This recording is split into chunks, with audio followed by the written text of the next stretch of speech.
Olá, olá, muito boa noite, sejam todos bem-vindos. Oi, Reninha, tudo bom, minha querida? Vamos aí começar mais uma live que tem o objetivo de falar sobre cenas do cotidiano envolvendo suicídio. É muito comum a gente ver nos noticiários, né, que um jovem se matou por causa de ciúme, um outro jovem matou outra pessoa por causa de ciúme, matou a namorada, que um idoso morreu depois que realmente se aposentou, ficou sem sentido na vida, se jogou debaixo de um carro, pessoas que se enforcam, enfim. Várias cenas do cotidiano podem ser destacadas para alertar a população em relação ao fato de que o suicídio é um problema, sim, de saúde pública. E ontem, numa live com a doutora Rosane Bittencourt, eu fiquei assim alarmada mesmo, porque ela falou rapidamente sobre a pandemia, os números de pessoas mortas por causa da pandemia da Covid-19, o que é assustador, muito triste mesmo, mas os números ainda assim não se equiparam ao número de suicídio por ano a cada 36 segundos. Então, muito boa noite a todos vocês que estão aí. Eu agradeço imensamente por vocês estarem prestigiando essa live, mais uma live da campanha da valorização da vida e prevenção do suicídio, lançada aqui no Setembro Amarelo pelo Instituto Foco e Bem-Estar. Um beijo enorme no coração da Danusa, que está passando aí na live, uma querida minha, mãe da nossa convidada de hoje aqui, depois a psicóloga Marcele Gentili, muito prazer, bom ter você aqui, a Renata, enfim, olha quanta gente que está passando aqui, Rosane Veloso, minha amiga querida, eu estava lá na live dela ainda há pouco, sejam todos muito bem-vindos e eu já vou pedir a vocês o seguinte, para a gente formar um elo do bem. Para isso, aperte esse aviãozinho aqui, ó, como eu estou fazendo agora, e encaminhe para pessoas conhecidas de vocês que merecem receber essa live para ficarem por dentro, para ficarem entendendo cada vez melhor que o suicídio é sim um problema muito sério, mas que se todos nós nos darmos as mãos para ajudar a salvar vidas, com bons conhecimentos, falando, gente, falar é a melhor solução para prevenir o suicídio. E eu tenho certeza que eu posso contar com vocês, né? Então vamos aguardar aí a minha querida convidada, a psicóloga Andresa de Matos, que vai vir aqui para falar sobre esses recortes cotidianos, né? Que chamam atenção para o suicídio. Suicídio entre crianças, adolescentes, jovens adultos e também idosos. Os idosos agora estão fazendo parte cada vez mais desta população que vai praticar o suicídio, que pratica o suicídio. Então eu peço a vocês que junto comigo vamos lá disparar essa live para o maior número de pessoas possível, para que todos nós possamos juntos alertar cada vez mais a população. Ao contrário que muitos pensam que falar sobre suicídio incita ao ato, não, pelo contrário. Todos os profissionais que eu já trouxe aqui no Foco e Bem-Estar até o momento falam que quanto mais se fala, menos tabu existe sobre aquela situação. Eu vou enviar aqui, ó, um aviãozinho para minha amiga Andresa de Matos, que é a convidada, e aguardá-la entrar aqui na nossa live de hoje. Olha quanta gente! Eu conheço a tia Elisa, eu acho que eu conheço a tia Elisa. Andresa, já enviei para você aí esse aviãozinho. Manda para mim também um convite pedindo para participar e aí eu te aceito aqui, tá bom? E vamos lá, vamos falar sobre esse assunto, desgastar esse assunto. Muito embora seja um assunto de difícil trato, difícil manejo, né? Mas vamos falar sobre ele. Olha ela entrando aqui, vamos aguardar um pouquinho que ela está conectando. Olha, minha querida amiga psicóloga Andresa de Matos, que conseguiu entrar aqui para a gente conversar. Andresa, seja muito, muito bem-vinda a essa live do Instituto Foco e Bem-Estar, que tem como objetivo principal levar conhecimento para as pessoas. Eu estou muito feliz de você estar aqui comigo. Muitíssimo obrigada. E eu vou pedir aí, então, que vocês me ajudem a divulgar essa live para que ela alcance o maior número de pessoas possível. E olha, chuva de coraçãozinho. Porque quanto mais você aperta coraçãozinho, mais o Instagram mostra para as pessoas que nós estamos ao vivo, o que significa que nós vamos conseguir atingir um maior número de pessoas, tá bom? Andresa, eu quero pedir a você para você se apresentar para o meu público, para os meus convidados. Depois eu me apresento para o seu convidado. Ou quer fazer o contrário? Quer que eu comece? Pode começar. Tá bom. Bem, e aí para todos os convidados da Andresa, os seguidores da Andresa, amigos, eu sou a Ana Clara Bittencourt, sou psicóloga, especialista em psicologia positiva, sou treinadora, idealizadora do treinamento Potencializando Forças e Resultados para trabalhar e desenvolver a liderança positiva e inspiradora em organizações e escolas também. Eu sou amiga da Andresa há 30 anos, porque temos 25 anos de formada, né? E eu tenho uma história de amor, de carinho, de aprendizado e de parceria com a Andresa, que já dura aí 30 anos, e é por isso que ela está aqui para falar sobre esse assunto para nós, que é um assunto de total importância, de muita relevância mesmo. Andresa, agora é a sua vez de se apresentar para os meus convidados.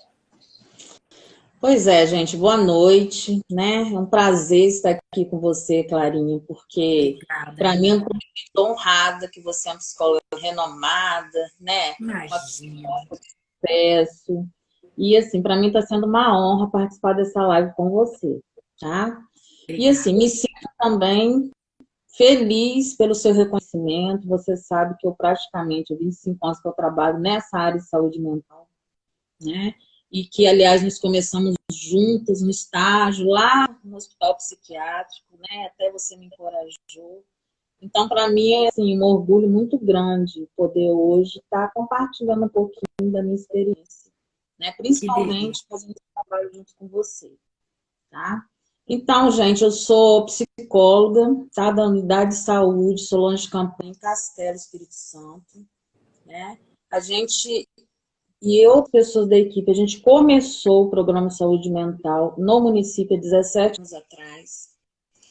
E tem alguns anos que a gente já tem CAPS no município. Mesmo assim, a gente tem também o serviço de saúde mental ambulatorial. Nós temos hoje uma equipe de 3 psicólogos, né? 2 que atendem adultos e eu atendo a parte de crianças e adolescentes. E tenho também meu consultório particular. Também sou formada em gestão de recursos humanos E a última especialização que eu fiz foi em traumas, né? E no curso de MDR, né? Que hoje em dia está sendo divulgado, principalmente traumas de estresse pós-traumático, tá? Então, hoje eu estou nesse bate-papo aqui com você, né, Clarinha, para a Ah, gente uma delícia. compartilhar um pouco das experiências. Perfeito. Essa formação que você falou em traumas, né, pelo EMDR, é um trabalho muito interessante. Eu conheço muito pouco, sou leiga, na verdade, a autoridade aqui é você, né? Mas também foi um dos motivos que me fez muito pensar no quanto que esse seu trabalho agrega no teu conhecimento do dia a dia e que pode hoje, no Setembro Amarelo, contribuir para muitas pessoas, né? Porque quando qualquer um de nós se depara com um suicídio de alguém próximo, sendo da família, sendo amigo ou sendo um vizinho distante, aquilo por alguns dias reverbera na nossa mente, né? Sim. Não tem como não reverberar. Eu estou falando isso porque recentemente, em agosto, o meu irmão mais velho, Jorge, você conhece, ele logo de manhã cedinho me passou uma foto que me deixou assim extremamente assustada, né? E aí eu falei assim, eu não sei quem é. E aí ele disse para mim o nome da pessoa, e aí é como se tivesse aberto assim um clarão na minha mente, e eu me lembrei do rapaz que estava ali enforcado, pendurado no portão da casa dele. Então foi uma cena extremamente chocante, né? E para mim, de certa forma, foi traumática, porque uma partezinha da minha infância eu acompanhei, eu conheci esse rapaz, né? E então aquilo já ficou reverberando. Agora imagina nos familiares, imagina nos conhecidos, no meu irmão que foi amigo de adolescência dele, jogava bola na rua. Então a gente está falando de um grande trauma, né? Para quem acompanha ali muito de pertinho. E essas são cenas recorrentes do cotidiano. Esse tema, né? Cenas do cotidiano envolvendo suicídio, é um tema muito corriqueiro. E nos noticiários a gente escuta falar o tempo inteiro. Com Né? certeza. E eu não estou falando daquele programa aí, acho que, eu não sei se é da Band, do Datena, que quase voa sangue na tela, não. Isso é boca a boca a gente escuta falar, né? Então é o momento da gente realmente trabalhar mais isso, entender melhor como que isso funciona, né? Eu gostaria de ouvir você, Andressa, falar aí primeiramente sobre o que pode causar no dia a dia, o que pode causar o suicídio. Por que será que tantas pessoas cometem o suicídio? Pois tendo a minha experiência, né, profissional, assim, resumindo em uma frase, de modo geral, que eu observo, claro que cada caso é um caso, cada um tem uma história, cada um tem comprometimento, seja físico, psíquico e história pessoal. Mas a maioria dos casos, né, de tentativa de suicídio que relataram depois, né, eles comentam assim, que chegam no momento da vida aonde não vem mais saída, seja para os problemas, seja para o sofrimento, aonde a morte passa a ser a única alternativa de alívio para essa dor, né? Mas na verdade a pessoa ela quer matar a dor. É um sentimento, é uma dor avassaladora. E ela não sabe como fazer isso. Ela pensa, bom, o único jeito de eu não sofrer mais é morrendo. Mas nós não conhecemos a morte, né? A pessoa, ela pensa que ela vai resolver o problema porque ela só vê essa saída. Mas é alguma Nossa, coisa que ela muito nunca bom. viveu, né? Muito excelente a sua colocação. Olha só que riqueza disso, Andressa.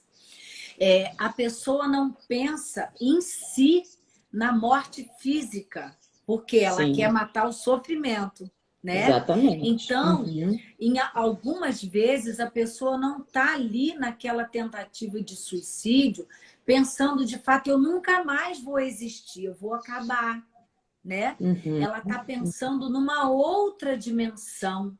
Muito exato. interessante isso que você falou, muito bom. Ela quer se aliviar daquela dor, na verdade. Aham. Uhum. No teu cotidiano, na tua prática, assim, existe, você já percebeu algum motivo que é mais específico que leva uma pessoa a tentar o suicídio? Sim. Mais comum que eu observo é falta de prospecção de futuro dentro de uma vida que está, né, analisada pela própria pessoa como fracassada, né? Hum, E aí pode ser por vários comprometimentos. Geralmente, a maior parte das pessoas que tentam suicídio apresenta algum transtorno mental, né? Mas não uhum. necessariamente. Nem Existem sempre. existem algumas situações da vida, né, traumáticas o suficiente que podem fazer a pessoa desacreditar de que ela pode se recuperar ao ponto de continuar a vida. Tipo, perda de um emprego, perda de uma ente querida, onde ela tinha uma ligação muito forte, término de um casamento, perda de um filho, doenças crônicas, né, onde a pessoa sabe que de repente não vai ser curada, né, daquela doença. Outra coisa que eu achei muito interessante, acidentes onde a pessoa fica desfigurada, até no rosto, onde ela perde, né, A o seu referência. reconhecimento, a sua referência, a sua identidade, né, física, e aí ela passa a não se reconhecer ao ponto de não querer existir mais. E também acontece muito de vítimas de abuso sexual, onde muitas vezes a culpa e a vergonha, né, perseguem aquela pessoa durante toda a vida. A maioria, né, mesmo com tratamento, vive muito tempo com fantasma. Né? Deixa eu te Então, pedir assim, uma coisa, Dedê. Será que você hum, consegue aproximar hum, mais o celular de você? Porque às vezes fica muito distante o som. tá melhor? Falar mais Sim, alto? Falar sim. mais alto, então, né? Queremos ouvir você muito bem. Mas aí você estava falando então de vítimas de abuso sexual. Isso, né? Pessoas também que sofrem algum tipo de violência, né? No sentido assim, discriminação, tipo lésbicos, transexuais, né? Pessoas que não são aceitas no seu meio. Eu já vi um caso de um paciente, ele tinha uma tendência homossexual. Realmente, assim, o jeito dele era tipo uma moça. E quando ele começou a descobrir se ele quis assumir em terapia, né? Eu já tinha os pais idosos.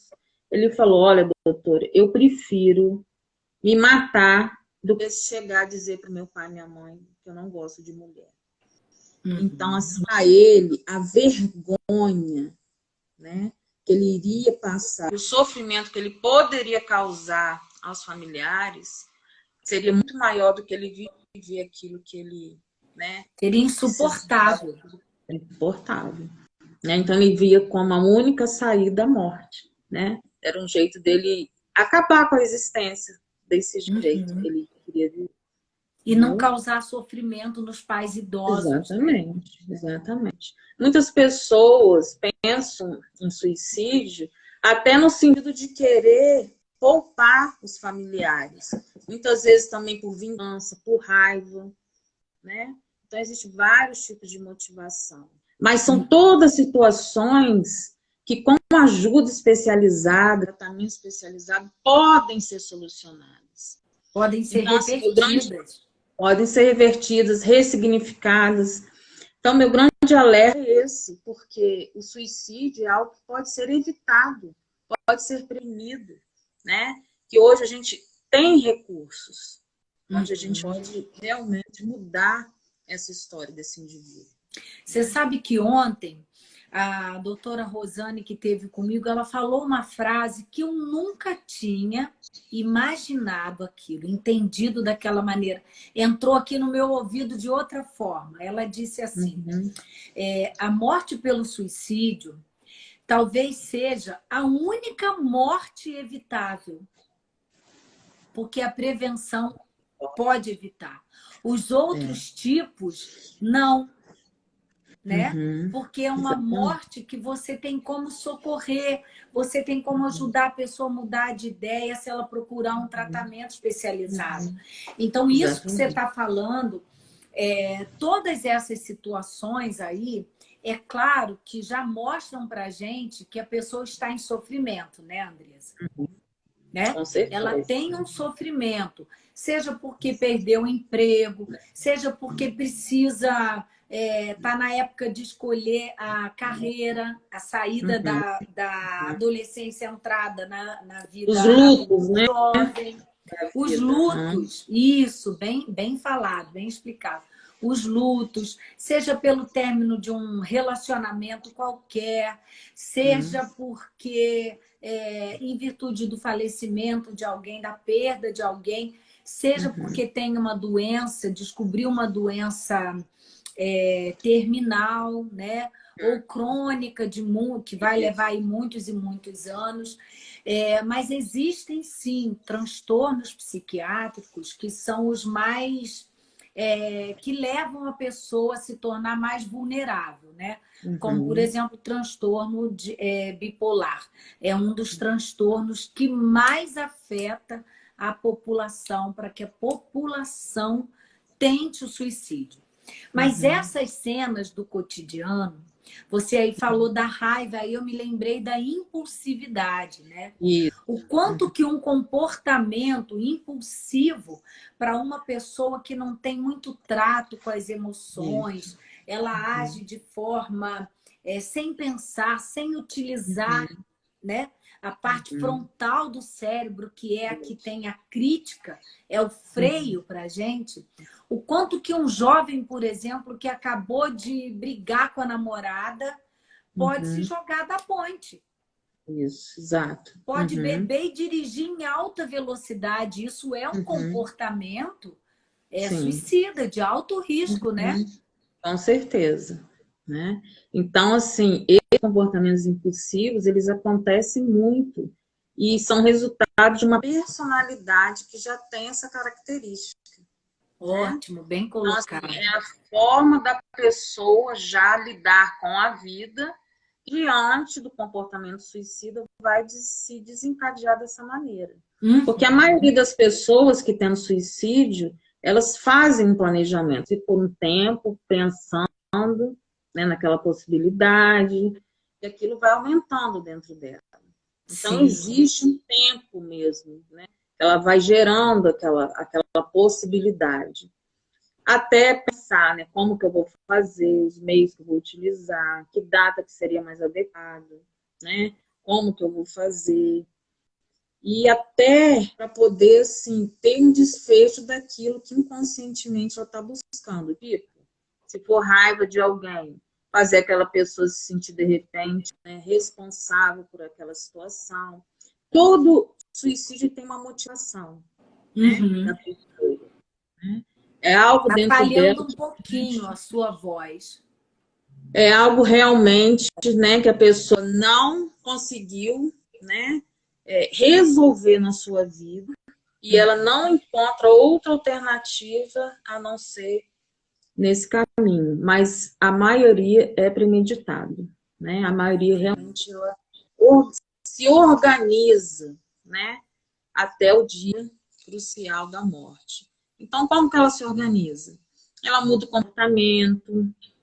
Se ela tinha uma vida social, ela começa a se isolar, ela começa a ter mudanças bruscas de humor, ela começa a resolver questões da vida pendentes, tipo uma dívida, um empréstimo com alguém, alguma coisa que ela nunca realizou, ela vai realizar.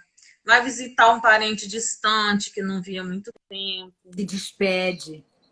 que despede. Então, mesmo que ela nunca tenha dito, né, ela, de outra forma, ela vai dando alguns sinais que fazem, né, com que o familiar atento, ou a comunidade, os amigos, comecem a perceber que tem alguma coisa diferente, né, para a pessoa. Ótimo. Você vê o quanto que a observação, né, é importante. A mãe de uma moça que eu conheço, ela me disse essa semana que se eu poderia indicar, como eu conheço ela, não daria para eu fazer a psicoterapia dessa pessoa, né? Mas ela me pediu se eu podia indicar alguém para fazer essa psicoterapia, porque ela estava percebendo a irmã diferente. Diferente como? Organizou a casa, ela não era organizada. Ela estava explosiva. Então, ela estava assim, por coisas mínimas, ela perdia o autocontrole emocional, brigava e ela falava, frequentemente ela usava a palavra assim, não aguento mais isso, não aguento mais, fiquei até arrepiada agora. Não aguento mais isso. E aí a irmã foi almoçar na casa dela e rolou uma discussão na família. E aí ela falou assim, eu não aguento mais isso tem que acabar. São a irmã frases. dela ficou muito preocupada. A frase, olha só, né? Por acaso ela falou. E em outra circunstância qualquer, se essa irmã não tivesse ligada no problema da irmã, não tivesse ficado impactada de ter visto como a irmã estava, talvez a irmã não fosse ouvir com os olhos, com os ouvidos cuidadosos. E aí ela falou, minha irmã está precisando de cuidados. Aí ela me procurou, eu indiquei uma pessoa e tal. Mas isso que você está falando, da gente estar aberto para ouvir o outro, ter a escuta ativa, né? A escuta ativa é ouvir o que o outro está dizendo, como está dizendo, e não como eu quero ouvir. É fundamental para um momento desse. E eu espero em Deus e tenho certeza de que essa moça vai fazer o tratamento e vai aliviar o sofrimento dela. Sim. Né? Que bom. Que bom, graças a Deus. Os professores também estão passando por um momento muito difícil, né? Tem professor tentando suicídio, idosos que chegam na aposentadoria também, e aí assim, às vezes passam uma vida inteira pensando, quando eu me aposentar eu vou fazer isso, aquilo, outro. E aí chega a aposentadoria, a pessoa não armazenou energia para fazer aquilo, ou talvez já tenha menos energia vital mesmo para fazer. E menos condições financeiras. Isso que eu ia falar, ou condições financeiras para aquilo. E aí ela não pode realizar. Né? Esse também tem sido um dos motivadores dos idosos, que na verdade hoje têm ficado cada vez mais sozinhos. Né? Tanto que existe um... desculpa. Não, fala você, isso aí. Tanto que tem um índice de pessoas que tentam suicídio que sofrem da questão da síndrome do ninho vazio, né? Muitas vezes não chegaram na terceira idade, mas naquele momento onde os filhos vão embora e de repente aquela mãe, dona de casa, que não teve, né, alguma outra função na vida, ela também se sente inútil ao ponto de achar que a vida já acabou o sentido. Então, eu li sobre isso também. Muito bem. E muitos casos de bullying também, Clarinha, porque eu atendo muita criança e adolescente. Então, eu já vi muitas crianças e adolescentes falarem, né, em autoextermínio diante do bullying, que fica tão, né, destruída a autoestima e o reconhecimento, né, diante daquele grupo onde ela queria ser aceita, onde ela queria ser querida, ser amada, e muitas vezes ela pensa também, né? É verdade. Você levantou um ponto muito importante. Eu vou só voltar aqui numa questão que a acupuntura, Renata Matos está aqui falando para complementar o que a gente falou da aposentadoria. O planejamento da aposentadoria é muito importante. É mesmo, Renata. Hoje eu fiz um atendimento às 10 horas da manhã. Essa é uma pessoa que trabalha numa grande empresa multinacional aqui no Rio e a gente está trabalhando a aposentadoria dela. E hoje nós fizemos uma listinha de coisas possíveis para que ela realize a partir dos 66 anos de idade. Porque não adianta a pessoa achar que ela vai fazer lá o planejamento dela e realizar uma coisa que talvez ela idealizou lá aos 25 anos, aos 30 anos, porque talvez não comporte mais na história de vida dela. Sim. Então, esse é um planejamento psicológico, emocional, cognitivo e comportamental. Mas o planejamento financeiro também é que nem sempre é possível fazer esse planejamento nesse Brasilzão que nós vivemos. Isso também é uma realidade, né? Mas esse planejamento é muito importante. Na verdade, planejar a vida é essencial. Eu preciso saber onde eu quero chegar, né? Isso. Como eu quero envelhecer, por exemplo. Fazendo um curso de terapia cognitivo-comportamental e trabalhando metas, como que se trabalha metas na psicoterapia com o paciente, a professora lá perguntou assim, daqui quanto tempo, como é que você quer estar? Daqui 3 anos, daqui 5 anos, 10 anos. Eu consegui. Quando ela me perguntou, ela perguntou para a turma, como você quer envelhecer? Eu pensei, mas eu vou envelhecer?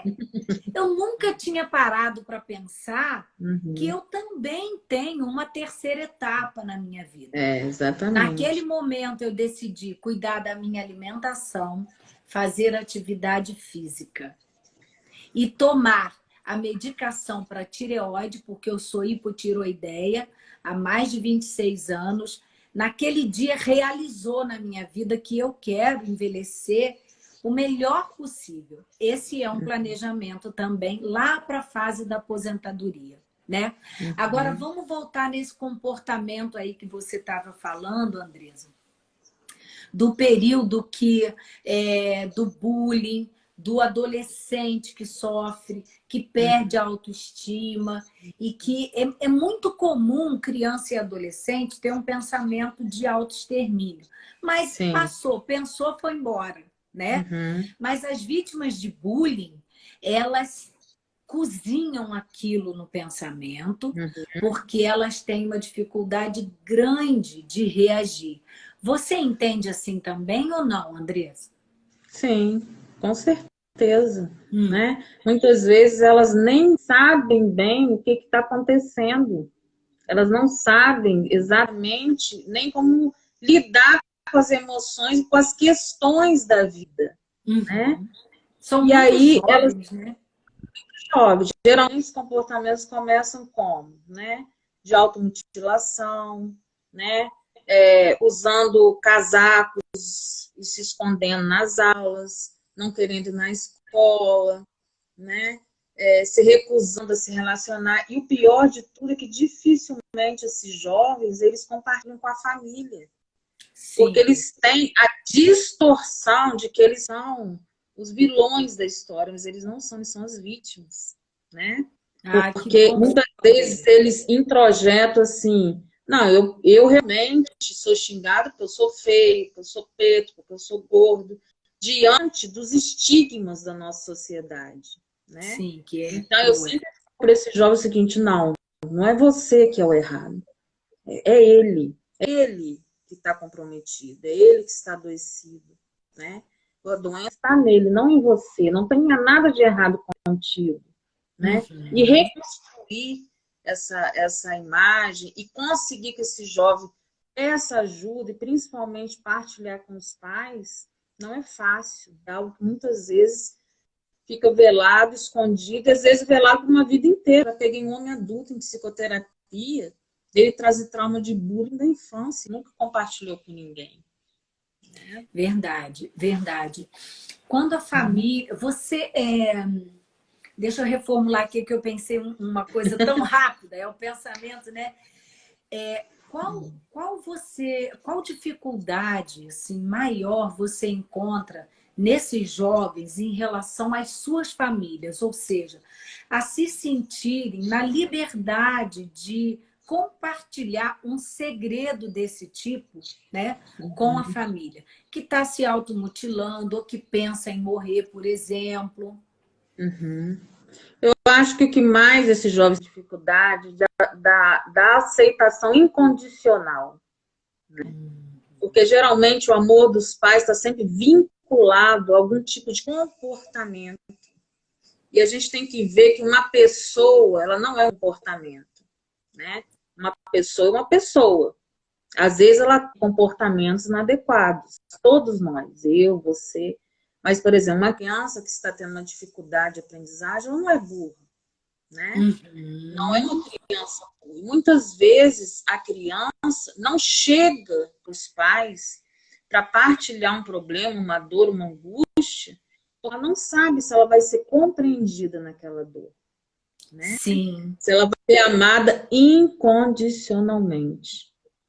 Entendeu? Você sabe, mais Andresa, falando sobre o comportamento automutilatório, né?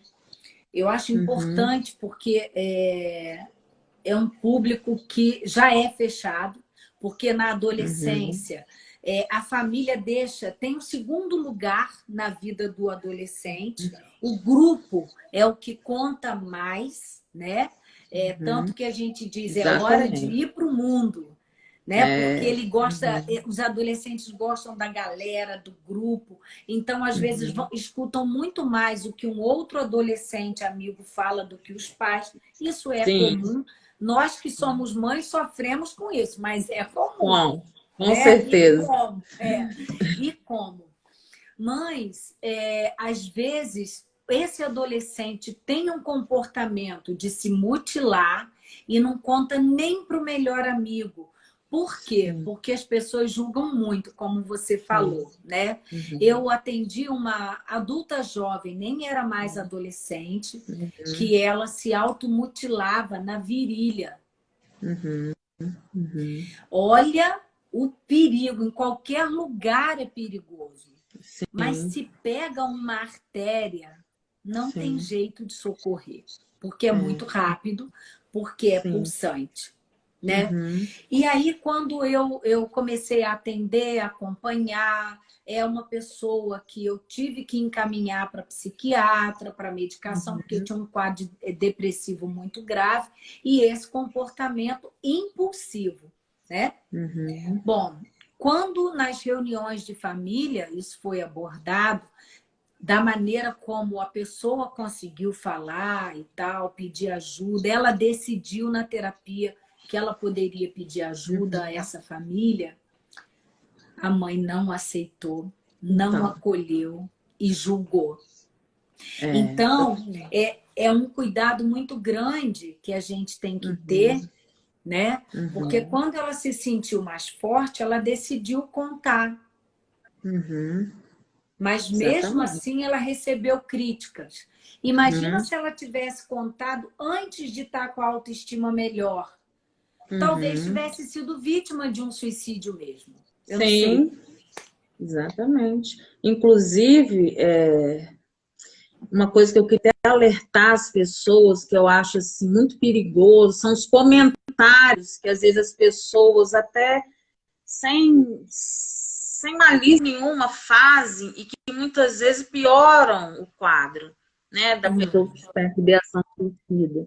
Por isso que tem que procurar um profissional, tipo assim, para de bobeira, você tem uma vida tão boa, tem pessoas que têm muito mais problema que você, né? Então, Você assim, tem tudo que precisa. Precisa, está reclamando da vida, você não tem Deus no coração, essa parte também as pessoas criticam muito. Né? E a gente tem que entender que a ideação suicida e o suicídio é um caso grave de saúde pública, mundialmente comprovado.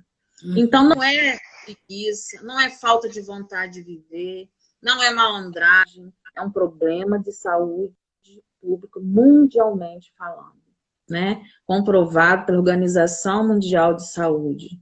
Então, vamos ter também esclarecimento e conscientização diante das pessoas que trazem essa queixa, né? Porque não é só um estar que pode ser passageiro, não. É algo muito mais grave, né? Precisa o quê?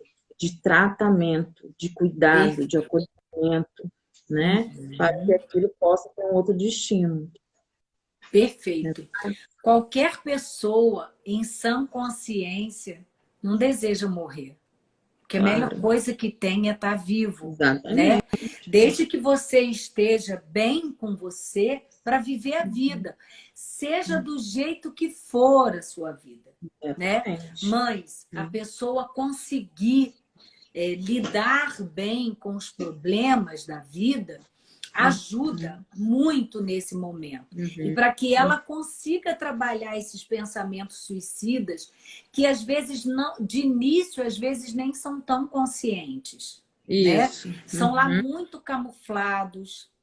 Às vezes parece mais no momento de uma raiva intensa ou de uma tristeza, isso fica mais claro, mas no dia a dia pode ser ali aquela coisinha tênue que aparece, né? E aí ela precisa entender da onde está vindo esse pensamento. Até porque existe, por exemplo, em casos de depressão, do transtorno depressão, que é algo muito mais profundo do que tristeza. Eu sinto tristeza, você sente tristeza. Todas as pessoas que estão passando aqui sentem tristeza, né? Mas a depressão é uma desordem neuroquímica do cérebro. Então, lá todos os neurônios responsáveis pelo bem-estar, pela felicidade, ficam fraquinhos no seu funcionamento. Então, esses neurotransmissores ficam mais escassos e aí o quadro da depressão acontece de uma forma muito mais incisiva e violenta. Então, o tratamento é muito importante para que essa pessoa tratamento medicamentoso, perdão. Sim. É muito importante para que essa pessoa restabeleça a capacidade neuroquímica do cérebro. Isso.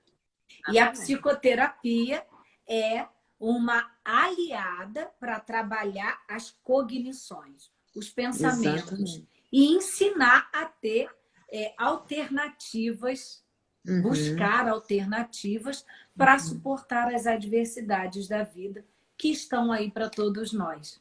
Exatamente. Né? Você falou assim, muito bem, claro, e assim, às vezes as pessoas têm dificuldade até de entender esse vocabulário mais técnico, né? E aí, quando as pessoas estão com muita dificuldade de entender, olha, precisa do remédio, e a gente dá as explicações detalhadas, a gente, muitas vezes, eu uso termos mais simples, assim, mãe, isso, depressão é doença da carne. Mãe, é uma doença da carne, não é uma invenção de moda, né? Porque muitas vezes fica muito difícil a pessoa atingir. É físico, né? Falando de uma forma assim, mais simples, né? Porque muitas vezes as pessoas encaram a doença mental como algo subjetivo, como uma crise existencial, crise de identidade, algo passageiro que talvez só com situações positivas da vida ou com uma psicoterapia vá se solucionar. Muitas vezes não é o suficiente. Aliás, o transtorno mental não é suficiente ser tratado só com a psicoterapia, né? A gente precisa de uma intervenção. Tem que estar associado. Exatamente. Eu costumo dizer que assim, eu tenho hipotiroidismo, que é uma disfunção de uma glândula que me causa muito mal. Por exemplo, eu fico com a pele extremamente ressecada, com as unhas quebradiças, meu cabelo fica ralinho, ó, pouquinho. Eu fico com muito sono, muito cansaço, retenho muito líquido. Esses são efeitos físicos do meu corpo, por conta dessa tireoide, que não funciona bem. Além disso, é uma doença hereditária, é da família. E a doença mental, ela nem sempre vai trazer o adoecimento do corpo, mas ela Sim. acontece no corpo. O cérebro é um órgão igualzinho, coração, pulmão, tireoide, Ótimo. né? Isso, excelente. E é por isso que precisa medicação. Olha só, ninguém fala assim para um hipertenso: ah, não toma medicação, não. Para que você vai usar medicação para cuidar do coração? Não, as Exatamente. pessoas falam: nossa, você tem que ir ao médico o mais rápido possível, porque Isso isso mata. Essa disfunção Exatamente. neurobiológica que acontece aqui no meiozinho do cérebro também mata a mãe. E às vezes Claro. mata a pessoa viva, porque ela perde o Isso. desejo de viver. Então é preciso tratar. E assim, é muito angustiante para nós psicólogas, né? Quando nós nos deparamos com uma criança, com um adolescente, ou com um adulto mesmo, que é negligenciado pelos familiares Isso. por Isso. causa do preconceito, É muito triste. né? E a gente tem um trabalho duplo, que é trabalhar com esse familiar, com esse acompanhante, com esse responsável. Nós temos a incumbência de ajudar essa família a enxergar a doença mental na Exatamente. família, né?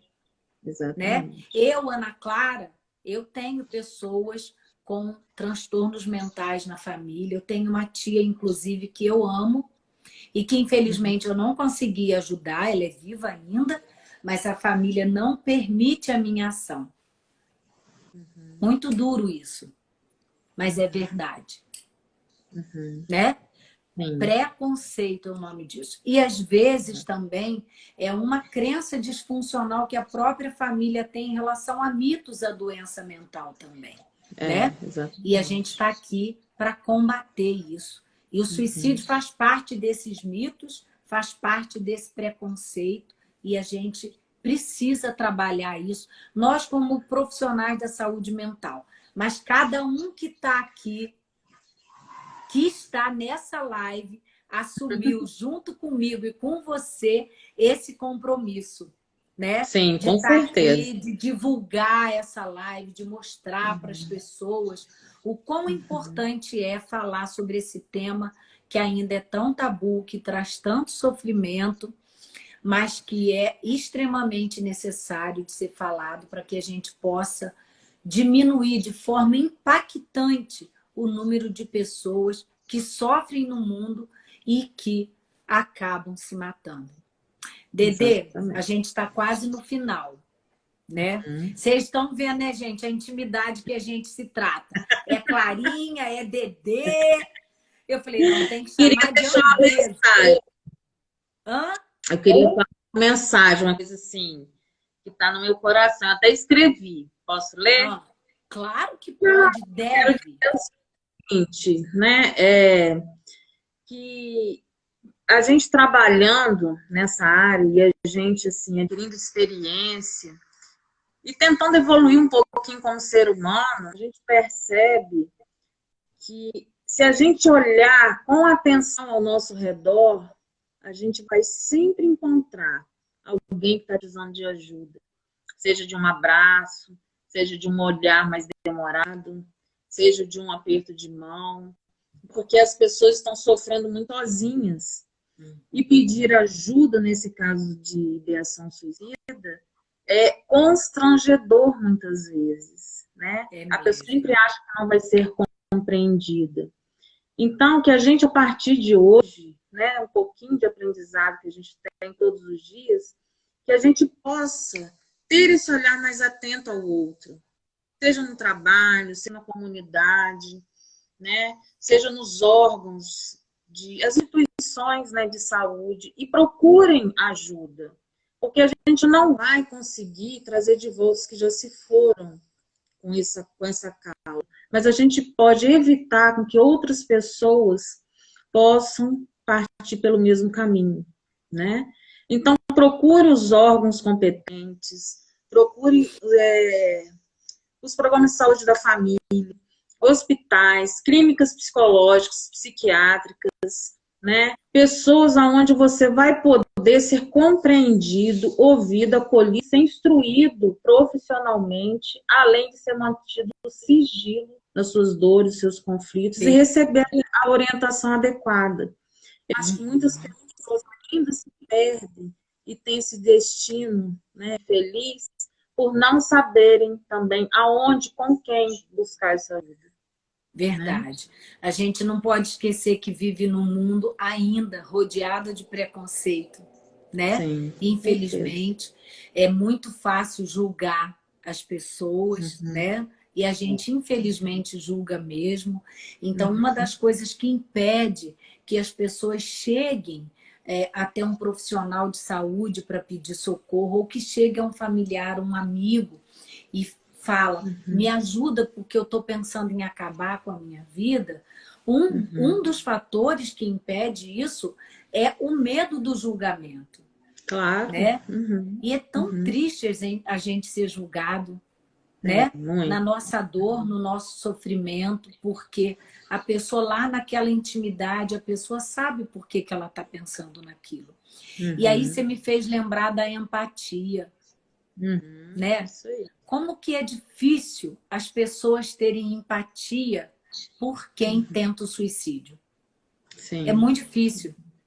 É. Ali na hora, talvez a pessoa, coitado, se matou, Uhum, né? Mas é preciso aprender a se colocar no lugar do outro. E se colocar no lugar do outro não é concordar com o ato do outro. É uhum, apenas ter um olhar para acolher a dor do uhum. outro. Exato.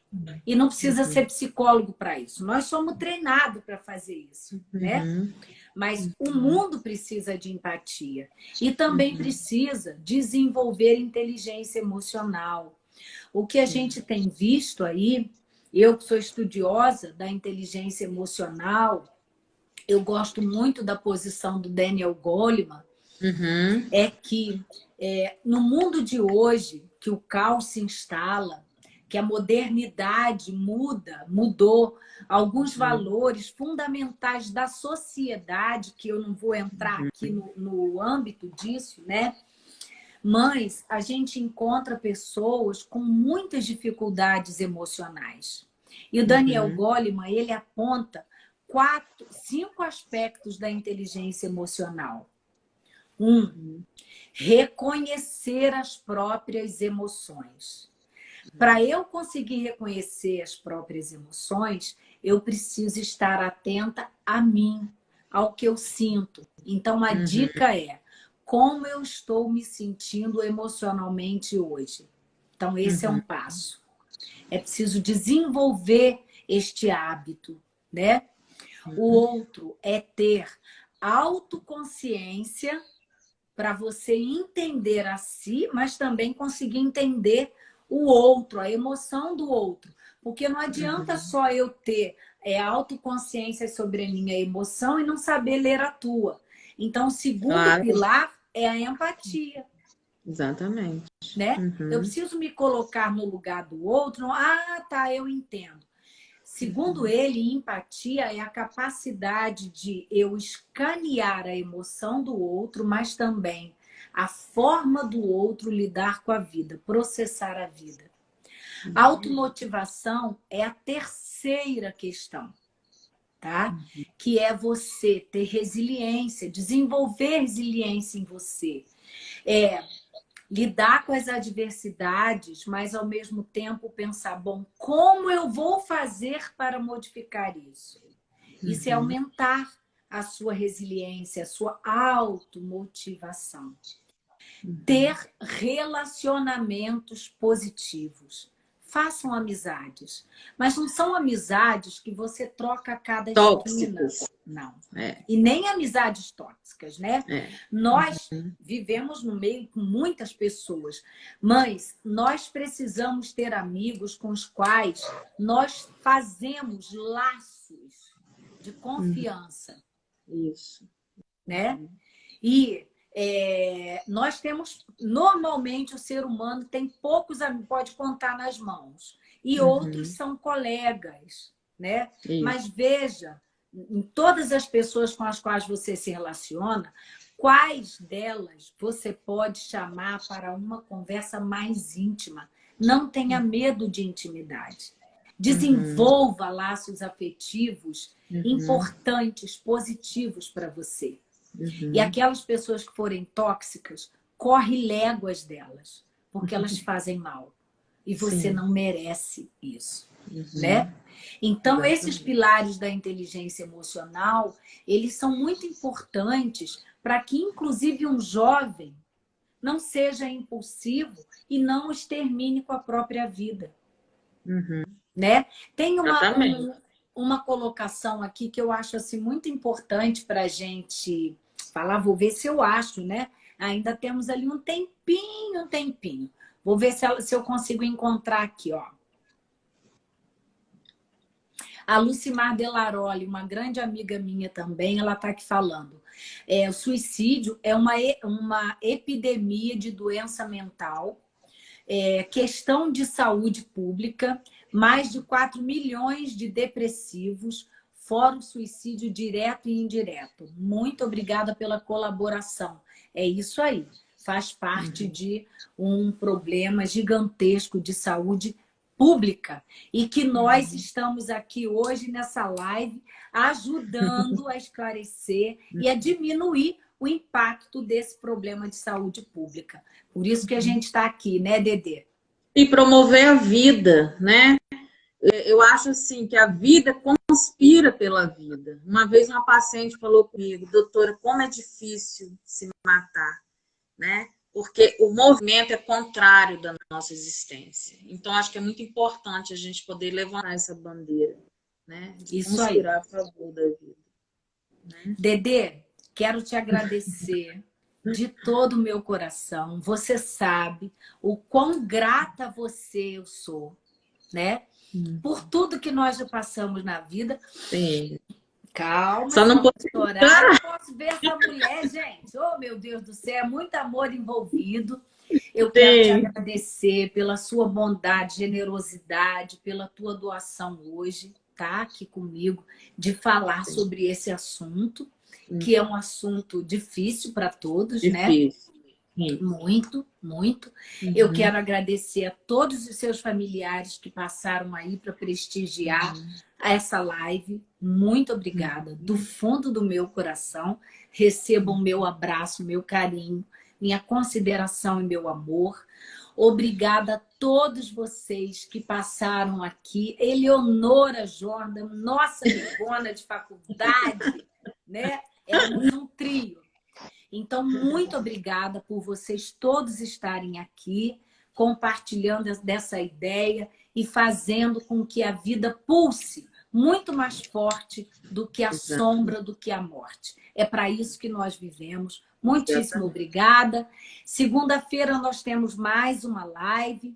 Depois, no dia 25 e dia 29, eu, com muito amor e carinho, pretendo fechar a campanha do Instituto Foco e Bem-Estar de Valorização da Vida e Prevenção do Suicídio, falando sobre psicologia positiva. Um beijo para todos vocês, excelente final de semana. Obrigada por tudo. Dedê? Eu também agradeço a todos, tá?